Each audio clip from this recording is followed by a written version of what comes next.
Everyone, welcome back to my channel. কেমন আছো তোমরা সবাই? আশা করছি সবাই খুব ভালো আছো। আমরাও ভালো আছি। ঘড়ির কাঁটায় এখন সময় রাত্রি 8:30। আমি এখন কিচেনে এসেছি রাতের রান্নার তোড়জোড় করতে। তবে চলো আজকের ব্লগটা এখান থেকেই শুরু করা যাক। আশা করছি আজকের ব্লগটা দেখতে তোমাদের ভীষণ ভালো লাগবে। আজকে সন্ধেবেলা ওই কয়েকটা জায়গা ফোন করার ছিল। ওই আত্মীয় স্বজন কিছু মানুষ থাকেন যাদেরকে একটু মাঝে সাঝে খোঁজ খবর না নিলে তারা আবার ভীষণ গোসা করেন। তো সেই কারণেই সেই সব কর্তব্যগুলো করছিলাম। আর এইসব কাজ করতে করতেই কি করে যে একটা ঘন্টা চোখের সামনে থেকে দৌড়ে বেরিয়ে গেল বুঝতেই পারলাম না।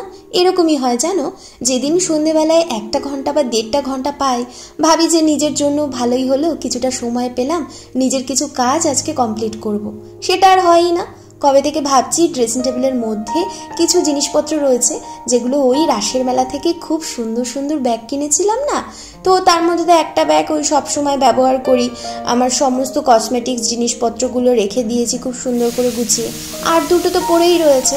ভাবছিলাম ওই দুটোর মধ্যে খুব সুন্দর করে কানের, তারপরে গলার হার, সেগুলো সাজিয়ে গুছিয়ে রাখবো। তার সময় পাচ্ছি না। ভেবেছিলাম আজকে ফোনে কথা বলতে বলতে হাতে একটু নেল পালিশ পরবো, তাও ভুলে গিয়েছি জানো। এই যে এখন সময়টা পেরিয়ে গিয়েছে, এখন বসে বসে ভাবছি, ইস যদি নেল পালিশটা পরে নিতাম কতই না ভালো হতো। নাও কি আর করা যাবে বলো, সংসার জীবন বলে কথা, সেখানে থাকতে গেলে একটু তো ত্যাগ স্বীকার করতেই হবে। তার সাথে আবার উপরি পাওনা কর্তব্যপরায়ণও হতে হবে। কর্তব্যপরায়ণ হওয়ার পরেও যখন তুমি ত্যাগ স্বীকার করেও কিছু পাবে না, তখন কিন্তু মন খারাপ করাই যাবে না। এই যেমন দেখো, আমাদের জীবনে, প্রত্যেকটা মানুষের জীবনে এমন কিছু আত্মীয় স্বজন থাকেন যারা মনে করেন আমরা ভীষণ অহংকারী হয়ে গেছি, আমাদের জীবনে প্রচুর অঢেল সময় পড়ে রয়েছে, তা সত্ত্বেও আমরা তাদের ইচ্ছে করে খোঁজ খবর রাখি না। বাবারে বাবা, তাদেরকে কি করে এটা বোঝাই যে আমি আমার সংসারের সমস্ত কাজবাজ ছেড়ে একটুখানিও সময় পাই না নিজের জন্য বার করতে, তাহলে কি করে তোমাদেরকে ফোন করব? তাও যে মাসের মধ্যে 2-1 বার খোঁজ খবর রাখি, এটাই তো বেশি। ও এদিকে তো আবার অনেকখানি কাজও আমার এগিয়ে যাচ্ছে। তোমাদের সাথে তো কাজের ব্যাপারে কোনো কথাই বলছি না। আসলে তোমাদের সাথে গল্প করতে করতে আমি যে কোথায় চলে যাই। যাই হোক, ওই দুপুরের ভাতের হাঁড়িটা ছিল, সেটাই সন্ধে করে আমি মেজে রেখে দেই। ওই পরের দিন আমি বাসি হাঁড়িটারি মাজি না, আমার আবার ওটা ভালো লাগে না। আমি তো তাছাড়াও এমনি রাত্রিবেলা করেই সব বাসন মেজে রাখি। আর বেশিরভাগ দিন আবার হয় কি দুপুরবেলা খাওয়া দাওয়ার পরেও না আমি হাঁড়ি মেজে রাখি। কিন্তু আজকে আর সেটা হয়নি। আজকে আসলে ভিডিও এডিট করছিলাম তো, সেই জন্য সময় পাইনি। তোমাদের জন্য ভিডিও তৈরি করতে করতে ভুলেই গিয়েছিলাম। তাই এখন রান্নাটা চাপিয়ে দিয়ে রাতের তরকারিটা হচ্ছে রুটির জন্য, আর এদিকে হাঁড়িটা মেজে নিচ্ছি। তো তখন তোমাদেরকে যে কথাটা বলছিলাম, দেখো আমাদের যে আত্মীয় স্বজনরা রয়েছেন তাদেরও কিন্তু নিজেদের একটা সংসার রয়েছে, সংসারে ঢের রাজ্যের কাজও রয়েছে। সেই সমস্ত কাজবাজ তাড়াহুড়ো করে সবকিছু সময়ের মধ্যে তারা সেরেও ফেলে। কেউ পরিষ্কার পরিচ্ছন্নতা বজায় রেখে সংসারের কাজ করে, কেউ আবার তার ঠিক বিপরীত।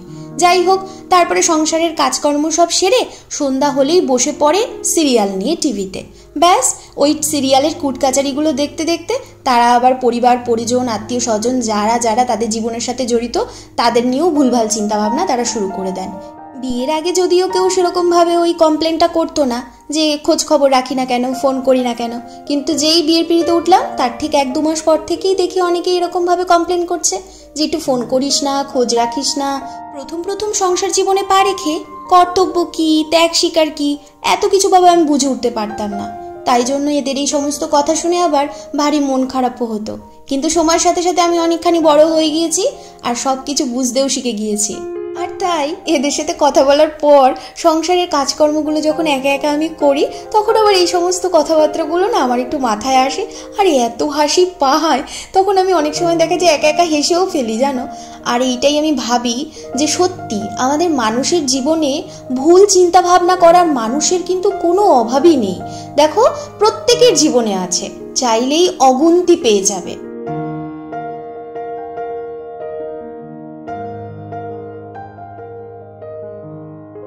বাবা ভাইয়ের কাছে আমার জন্য খুব সুন্দর সুন্দর কাঁচা লঙ্কা পাঠিয়ে দিয়েছে, এত সুন্দর চেহারা তাদের।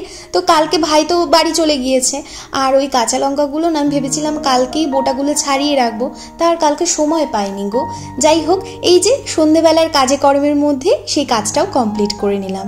আর আজকে তোমাদেরকে দেখাবো ফ্রিজে বহুদিনের জন্য কাঁচা লঙ্কা কতটা সুন্দরভাবে আমি সংরক্ষণ করে রাখি, যার ফলে বহুদিন পর্যন্ত কাঁচা লঙ্কা কিন্তু খুব সুন্দরভাবে ভালোভাবে থাকে। আর একটা কাঁচা লঙ্কাও কিন্তু পচে যায় না। এই পচে যাওয়া কাঁচা লঙ্কার থেকে তো আমরা একটু ভয়ে ভয়ে থাকি যে কাঁচা লঙ্কা বাড়িতে এনে রাখবো, বোটা ছাড়িয়ে রাখলেও ফ্রিজে রাখার পরেও কি কারণে পচে যায়। আমারও কিন্তু এরকম হতো। তবে জানো, এই টেকনিকটা নিজে থেকেই আমি কিন্তু বুদ্ধি করে কাজে লাগিয়েছি, আর এর ফলে এখন আর আমার ঘরে একটা কাঁচা লঙ্কাও পচে যায় না। ওদিকে পেঁয়াজ কলি আর আলুর চচ্চড়িটা হচ্ছে, আর ততক্ষণে এখন আবার কি করছি বলতো, আটাটা মেখে নিচ্ছি রুটির জন্য। আর আমি কিন্তু যখনই আটা মাখি তখনই উষ্ণ গরম জলে আটা মাখি, যার ফলে আমার রুটি থাকে একদমই তুলতুলে। মানে এই রুটিটা যদি বাসিও খাওয়া হয়, ধরো কালকে সকালে যদি দু একটা থেকে যায়, সেই কালকে সকালে গিয়েও বাসি তুলতুলেই থাকবে। হ্যাঁ, গরম অবস্থায় যেমন থাকে তেমন থাকে না, তবে মন্দও থাকে না। আর একটা উপকার আছে, ধরো বাসি কোনোদিনও থেকে যায়, তবে সেই রুটিটা খেয়ে কিন্তু কোনো অ্যাসিডিটিও হয় না এই গরম জলে করার কারণে। গরম জলে না আটা মাখলে না রুটি খুব ভালো হয়। তাই তোমাদেরকেও বলবো, যদি তোমরা চাও একদিন কিন্তু একটুখানি ট্রাই করে দেখতেই পারো ঈষৎ উষ্ণ গরম জলে আটা মাখার পর রুটিটা কতটাই পরিবর্তন হয়ে যায়। আগের দিনের আমার ব্লগে টুম্পা দিভাই কমেন্ট করে বলেছিল যে দিদিভাইদেরও নাকি বিয়ের পরপর যে হানিমুন হয় সেটা হয়নি, বিয়ে 7-8 বছর পর দিদিভাইরা হানিমুনে গিয়েছিল। তো আমি তোমাকে বলবো দিভাই, কে বলেছে হানিমুন হয়নি? 7-8 বছর পর হলেও হয়েছে তো। অসংখ্য ধন্যবাদ দিভাই তোমাকে, প্রতিদিন এত সুন্দর সুন্দর কমেন্ট করে তুমি আমার মনের জোর দৃঢ় করে তোলো। খুব খুব ভালো থেকো তুমি, অনেক অনেক ভালোবাসা রইল তোমার জন্য, সুস্থ থেকো কেমন।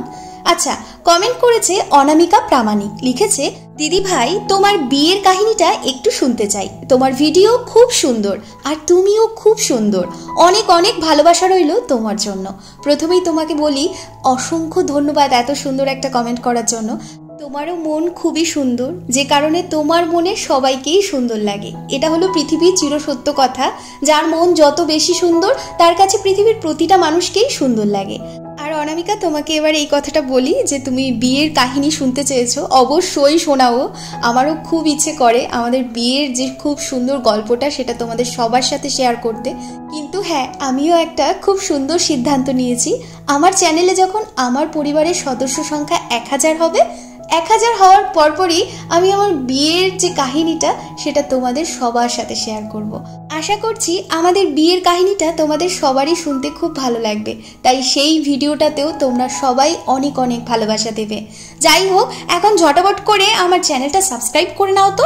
যারা যারা প্রতিদিন ভিডিও দেখো কিন্তু এখনো পর্যন্ত চ্যানেলটি সাবস্ক্রাইব করোনি, তাদেরকে বলছি তাড়াতাড়ি চ্যানেলটা সাবস্ক্রাইব করে নাও। এসো এবার তোমাদেরকে দেখিয়ে দিচ্ছি। এই যে একটা পেপার নিয়ে নিয়েছি, পেপারের মধ্যে বোটা ছাড়িয়ে কাঁচা লঙ্কাগুলোকে খুব সুন্দর করে এরকমভাবে মানে মেঝেতে রেখে, যাতে একটার গায়ে একটা না লেগে থাকে সেরকমভাবে রেখে আমি আবার খুব ভালো করে পেপারের পুরো সাইডগুলো মুড়ে নিচ্ছি। আর তারপরে আমি কি করব, এর মধ্যে আর একটা ভাঁজ দিয়ে দেবো, মানে লেয়ার হয়ে গেল। ব্যাস, এবার কি হচ্ছে, কম জায়গাও লাগছে। আর দেখো, এই পেপারে রাখার কারণে না কাঁচা লঙ্কা বহুদিন পর্যন্ত ভালো থাকে। এই টেকনিকটা একবার ব্যবহার করে দেখতে পারো, দেখবে ফ্রিজে বহুদিন পর্যন্ত কাঁচা লঙ্কা রেখে খেতে পারবে। আর এদিকে আমরাও রাতের ডিনারটা করতে বসেই পড়েছি।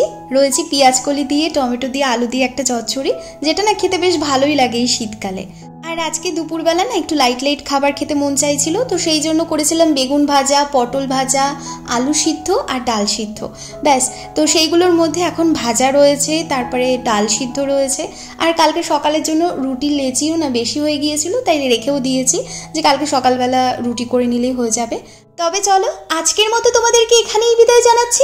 ভালো লাগলে একটা লাইক করে দিও, কমেন্ট করে জানিও ভিডিওটা কেমন লাগলো। সবাই খুব খুব ভালো থেকো, সুস্থ থেকো। তোমাদের সকলের সাথে দেখা হচ্ছে পরবর্তী ভিডিওয়ে। ততক্ষণের জন্য তোমাদের সবাইকে টাটা।